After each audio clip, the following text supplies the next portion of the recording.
Hey,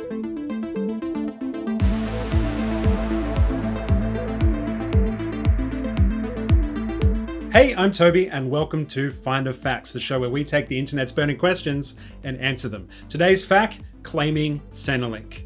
We're clearing up the major questions surrounding Centrelink and how to get around claiming it.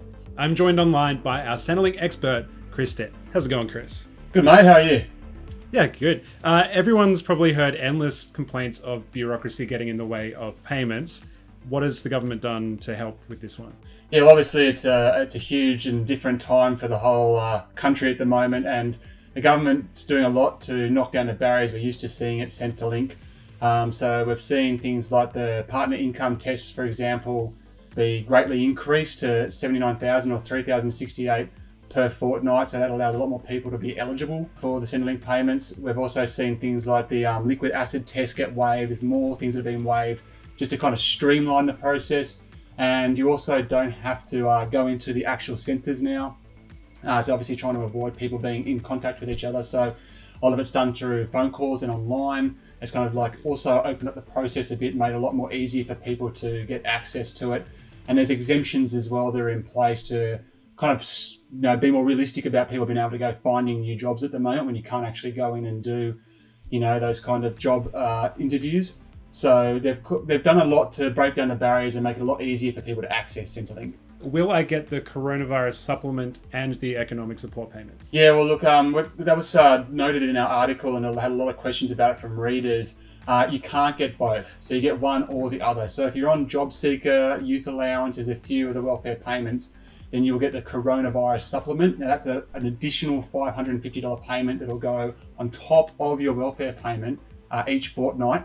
The economic stimulus payment, or the supplement payment, the other option, is a single $750 payment that goes to other welfare options. That happened on April 1st, and the next one's in July 1st. So if you either already got it, or you get another one in July, depending on what welfare payment you are on. You don't have to do anything to get that bonus money. However, that is just automatically applied to your welfare payment each fortnight, assuming you're on the eligible plan.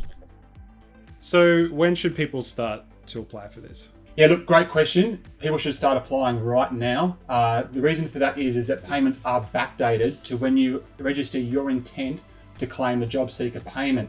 What we're seeing is a lot of people who are delaying doing that because they're either scared off by the bureaucracy or what they've heard about the bureaucracy in the past, or they might have a bit of shame about potentially being labelled a dole bludger. Obviously, it's just not that environment at the moment. People have lost their jobs for unreasonable circumstances with coronavirus. So, don't let that hold you back. You can log on to the MyGov website, which if you've got a ABN or you've done your tax through the ATO, you would have already got a login. And that's kind of a backdoor entrance for you to claim your intent to access the Jobseeker payments. It's a bit easier than going through the actual Centrelink website, which obviously has a bit of load at the moment. And as soon as you press that button, you've registered your intent. If you become eligible and your claim is successful in the future, it will be backdated to when you press that button, and the payments will come in from when you press that button. So even if they take 3 or 4 weeks to get back to you and to sort it out, for you to do your phone interview and so forth, you'll still get the money from that date when you press the button. So really, if you think that you're going to be eligible at all, you should definitely just apply right now. If I'm getting these payments, can I get Jobkeeper as well? Yeah, look, a lot of confusion about that. Jobkeeper, Jobseeker, very close terms. However, Jobkeeper is for employers, not employees.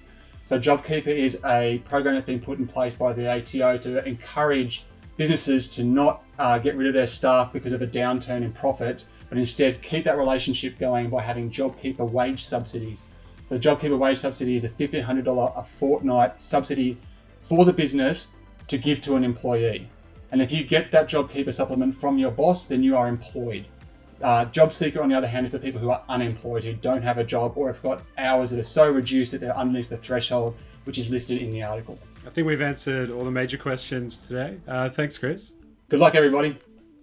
Now, the reason we got Chris on today is because he's actually written a very thorough guide over at finder.com on how to apply for Centrelink in these times. If you're thinking of applying, I highly recommend you go check it out. If you have any other questions about Centrelink or any other topic in the world, write them in the comments below. I want to hear from you and we'll address them in an upcoming show. That's it for Finder Facts for today though. See you in the next one. write them in the comments below. Send them to us by pigeon or however people send messages to each other these days. It can be about anything. Centrelink, where I got my sweet couch from.